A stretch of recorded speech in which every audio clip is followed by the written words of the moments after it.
So the name of this foundation is the BECCA Aqua Luminous Perfecting Foundation in Medium. This is what the bottle looks like. I think it's a really nice bottle for a foundation. It's just a glass bottle. Veil your skin with foundation coverage that feels water-light while it evens and perfects the complexion. Each weightless fluid drop imparts subtle luminosity that blurs imperfections and creates a soft focused glow. How does this work exactly?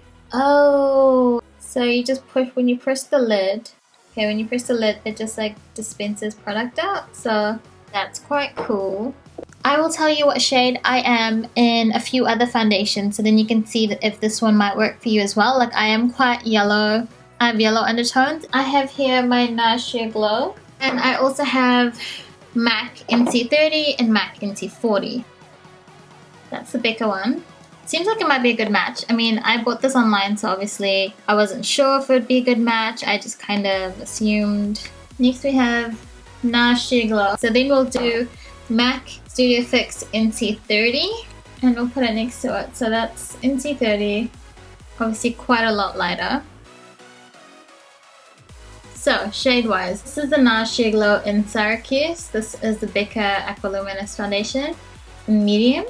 That one is MAC NC30, that's MAC NC40. So, it's not as yellow as the MAC foundations. And then I feel like Nars Syracuse, which matches me really well. So, I'm just going to use the Porefessional by Benefit because I always prime. And I feel like this isn't going to alter the foundation at all because this just kind of gives it more of an even base to sit on top of. Like, I do have some blemishes on my cheeks. As usual, I want to apply the foundation with my beauty blender on one side of my face, and then on the other side I'm going to use my Sigma 3D HD Kabuki brush. Oh man, the hair started to mess up a little bit, so whoops. I don't know how you would do this. Like, do you just apply it straight onto your face? Don't know. I'm going to put it on my finger. I'm not sure how I feel about this applicator because it's like, it's really hard to hold and do this.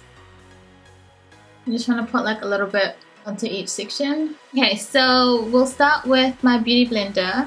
The color match seems quite good. Like you can see, it is matching me very well. It doesn't seem to have covered any of the redness around my pimple, but I mean, wasn't really expecting it to because it is quite red. I'm gonna switch over to my brush. It seems to have blended in quite well, but it has given me quite a light coverage, I feel like. It feels very lightweight and not thick at all. It does look quite dewy and luminous. So I also want to say that if you have oily skin, maybe it might not be the best for you because I feel like the fact that it's quite luminous and glowy might make it seem like it's oily on your skin, or you might not like that look because whereas me, someone who has dry skin, I like my foundations to be a bit more hydrating even though I do set them. Not sure about the coverage, it's a bit light, so maybe we'll put a bit more on.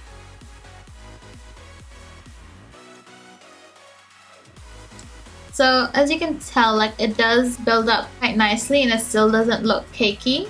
I'm gonna set it though because I never just wear foundations like this. I always need to set it. And I'm gonna set it using my Face of Australia Translucent Loose Setting Powder just so it doesn't change the color of this foundation at all. I'm gonna use a Morphe E53 brush.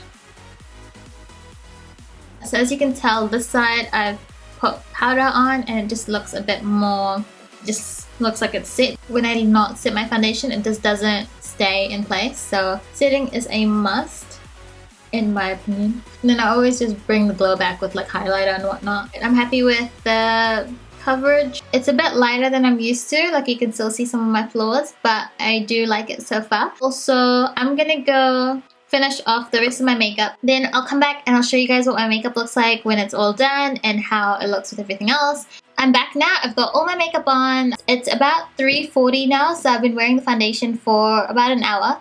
I'm really happy with the way that it looks, especially the way that it looks on camera. It looks quite flawless, well it does to me. I'll probably wear it for a few hours, and yeah, that's about it.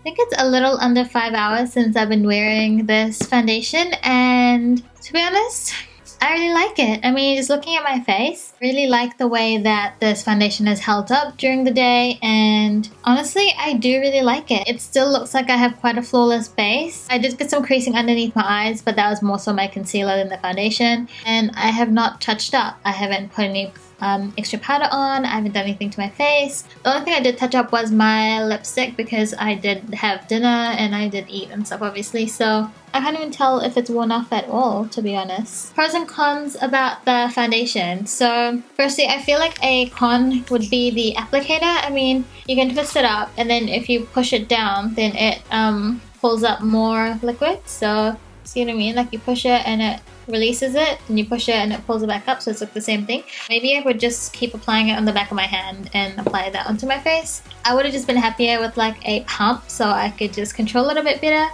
Nonetheless, I do really like it. Another con for it would be, I guess, the price. It's more on the expensive side. I feel like I can kind of justify the prices for things like foundations because the more higher end ones have a better selection of undertones, like warm tone, cool tone, neutrals. Especially here in New Zealand, it's really hard to find your shade. Like, even if I just went to Farmers, there's a lot of pink-based foundations, and so hence why I don't really wear a lot of drugstore foundations, because firstly they don't go dark enough here, or we don't get the darker shades available to us, or the undertones aren't right. I do really like it, and if it doesn't break me out, I'll continue using it. So yeah, that's pretty much the end of the video. Let me know what you guys thought of this first impression, and if you guys want to see more, because I feel like it's really helpful to have first impression videos up of foundations, because it's really hard to pick a shade, especially if you're buying things online, which I always find the case for me. And to be honest, there's not enough brown girls out there making videos. I feel like more girls should be making videos because it's so helpful to us. Like every time I try to find shades, like